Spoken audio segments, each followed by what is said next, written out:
Imagine waking up one morning in the 14th century. You open the door to your village, and everything is frozen solid. The river that once brought food and life to your town has turned to stone. Your breath fogs the air like smoke, and the world around you has fallen eerily silent. The warmth of the sun feels like a forgotten dream. What you don't yet know is that Europe is about to enter one of its darkest, coldest chapters in human history, the Little Ice Age. For nearly 500 years, the world grew colder. The seas froze, crops failed, and entire communities disappeared beneath storms, floods, and snow. This wasn't the Ice Age of woolly mammoths, but for medieval Europe, it was just as deadly. Back in the 10th to 13th centuries, life in Europe had been thriving. This period was known as the medieval warm period. The land was fertile, harvests were rich, and populations soared. Villages spread, trade flourished, and there was hope. In fact, some regions of France were more populated back then than they are today. But then, the weather changed. Slowly at first, and then all at once. By the early 1300s, storms began to arrive out of season. Rains that should have lasted days went on for months. Winters that were once mild became deadly.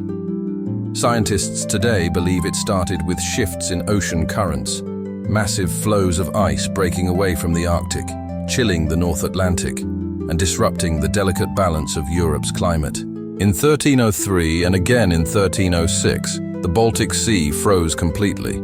Ships were trapped in ice, harbors sealed shut. In Italy, bread and fruit froze so hard that people had to thaw them over fires before eating. What people didn't realize was that this was just the beginning. By 1315, disaster struck. It began to rain, and it didn't stop. The Great Famine of 1315 to 1317 became one of the deadliest natural catastrophes of the Middle Ages. Imagine fields so waterlogged that no plow could break them. Crops rotted in the mud, and hay meant for livestock turned to slime. Without food for animals, milk and meat vanished. Then came the cattle plague, wiping out nearly 80% of herds. People ate whatever they could find: grass, roots, even tree bark. Crime exploded. Parents abandoned children. There were chilling reports from Poland and England of cannibalism and grave robbing, people digging up the dead just to survive another night. King Edward II of England himself couldn't find bread when he stopped in St. Albans in 1315. Chroniclers wrote of prisoners devouring new arrivals alive inside the jails. It sounds like horror fiction, but it was history. The famine ended around 1317 when the rains finally stopped, but by then, millions were gone. In some parts of England, as much as 15% of the population perished. And as if starvation wasn't enough, lung diseases swept through the weak and malnourished. Tuberculosis, pneumonia, and bronchitis spread like wildfire.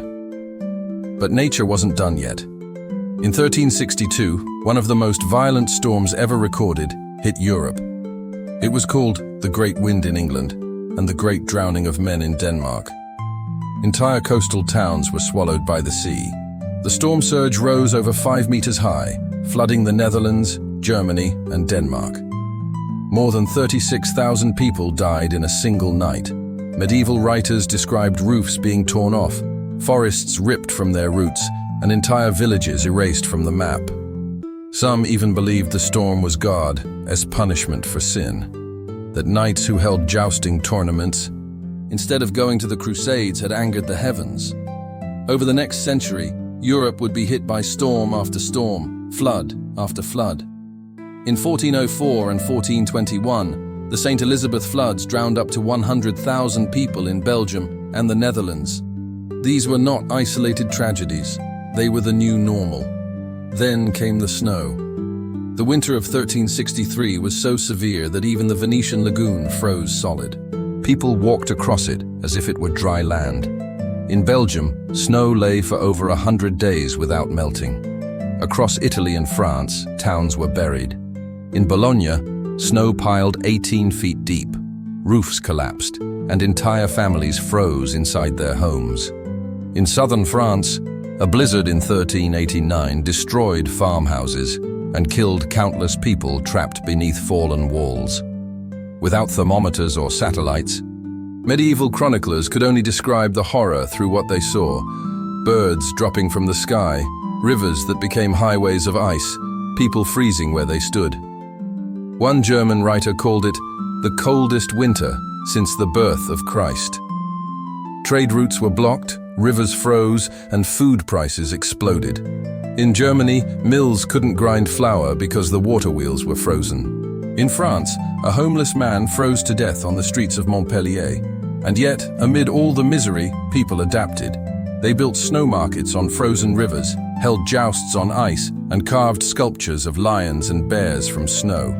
Children invented sledding and snowball fights, traditions that live on to this day. Humanity has always found a way to endure. Modern scientists now know that the Little Ice Age lasted from roughly the 14th to the 19th century. It reshaped not only the landscape, but also society itself. Crop failures fueled revolts, famines undermined kings, and the church lost credibility when prayers failed to stop the rain. Some historians even believe that this prolonged climate crisis helped set the stage for the Renaissance, as people turned to innovation and discovery to survive. The Little Ice Age was more than just a cold spell. It was a turning point, a time when humanity faced nature's wrath head-on and learned what it meant to survive in an unforgiving world. And maybe, as our planet warms today, there's a lesson in their struggle, a reminder that the climate has always held the power to shape the rise and fall of civilizations. If you enjoyed this journey through the frozen past, make sure to hit that subscribe button, leave a like, and stay tuned for more tales from history's darkest winters. Because sometimes, the most chilling stories are the ones that really happened.